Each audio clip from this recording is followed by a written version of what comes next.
सगळ्यांचं आपलं कोमल नांगणे या रेसिपी चॅनलमध्ये खूप सारं स्वागत करते। बरं आज आपण मुलांसाठी रेसिपी घेऊन आलो आहोत, अगदी साधी सोपी, ते म्हणजे मुरमुऱ्यांचे लाडू। जसं पाहायला वाचायला सोपे वाटतात तसं करायला पण सोपे आहेत।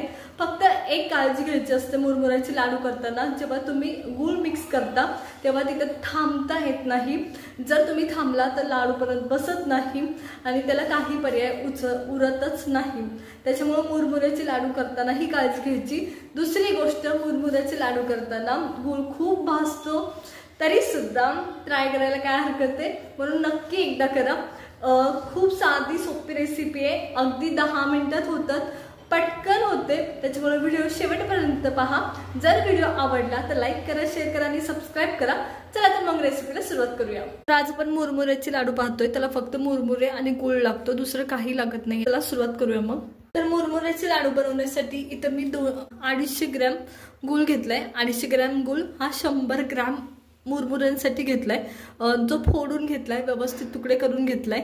शक्य तितके बारीक तुकडे करून घ्यायचा प्रयत्न करायचा, कारण मेल्ट व्हायला उशीर होतो। आणि चला आता पण हा मेल्ट करून घ्यायचा आहे। हवा असेल तर एखादा चमचा गूळ तुम्ही ऍड करू शकता। मी गॅस ऑलरेडी सुरू केलता आणि कढई गरम झाली आहे, तर व्यवस्थित गूळ करून मेल्ट करून घ्यायचा आहे। हलवत राहायचं एकसंध, एक ठराविक स्थितीपर्यंत गूळ हा हलवत राहायचा आहे। कोणत्या स्थितीला गूळ मेल्ट करणं थांबवायचं हे मी तुम्हाला सांगणार आहे। तर चला आपण गूळ आधी व्यवस्थित मेल्ट करून घेऊया सगळा। तर गूळ व्यवस्थित मी बारीक गॅसवर हा मेल्ट करून घेते। पूर्ण मेल्ट झाल्यावर सुद्धा 1-2 मिनिटं आपल्याला व्यवस्थित परतून घ्यायचं आहे। कोणत्या सिच्युएशनला स्टॉप करायचं हे मी तुम्हाला सांगणार आहे। त्याच्या आधी गूळ व्यवस्थित मेल्ट करूया आधी सगळा। तर इथं मी गूळ व्यवस्थित मेल्ट करून घेतलाय व्यवस्थित सगळा।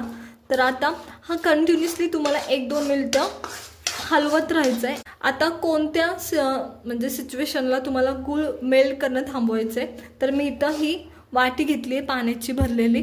व्यवस्थित गूळ परतल्यानंतरून या वाटीत या गुळाचे थेंब टाकायचे आणि हा स्टॉप होतोय का एका जागी हे पाहायचं। जर गूळ मेल्ट होत असेल तर तुमचा गूळ व्यवस्थित परतला गेला नाहीये हे लक्षात घ्यायचं आणि आणखी 1-2 मिनिटं परतायचं। तर हा मी पाण्यात टाकल्यावर सॉलिड झालाय या पद्धतीने, म्हणजे हा गूळ व्यवस्थित परतला गेलाय। तर आता याच्यात आपण मुरमुरे टाकणार आहे।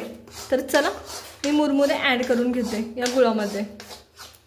जर हा विरघळला गेला तर तुमचा गूळ हा व्यवस्थित झाला नाही हे लक्षात घ्या।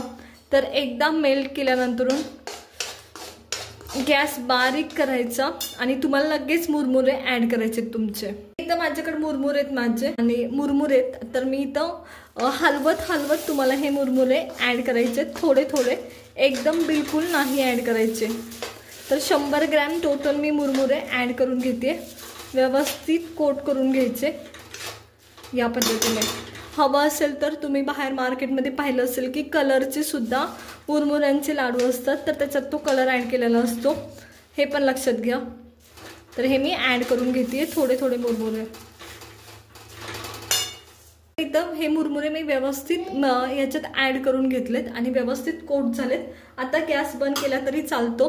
साईडला थोडंसं पाणी घ्यायचं, मी मगाशीच पाणी घेतेय ज्याच्यात तुम्ही गूळ चेक केला होता, तर त्याच्यात थोडंसं हात बुडवायचा आणि हे थंड व्हायच्या आधी लाडू बनवून घ्यायचे। तर तुम्ही शक्यतो हे नाही लावायचं, तूप नाही लावायचं, नाहीतर गूळ मेल्ट होऊन जातो आणि हे लाडू असे बनतात। आणि हे गरम असतानाच करायचंय, थंड झाल्यावर हे लाडू सेट होत नाही, वळले जात नाही। तर या पद्धतीने। आणि इथे वापरताना मी भडंगचे मुरमुरे वापरले, तुमच्याकडे जे आहे ते यूज केले तरी चालतील। तर चला मी सगळे लाडू असेच बनवून घेते। इथं अगदी 5 मिनिटात आपले हे मुरमुऱ्यांचे लाडू तयार आहेत। काहीच साहित्य लागत नाही एक्स्ट्रा, अगदी 2 साहित्यामध्ये हे लाडू तयार होतात। तर पहा, अप्रतिम झालेत, नक्की ट्राय करा। आवडले असेल तर लाईक करा, शेअर करा आणि सबस्क्राइब करा।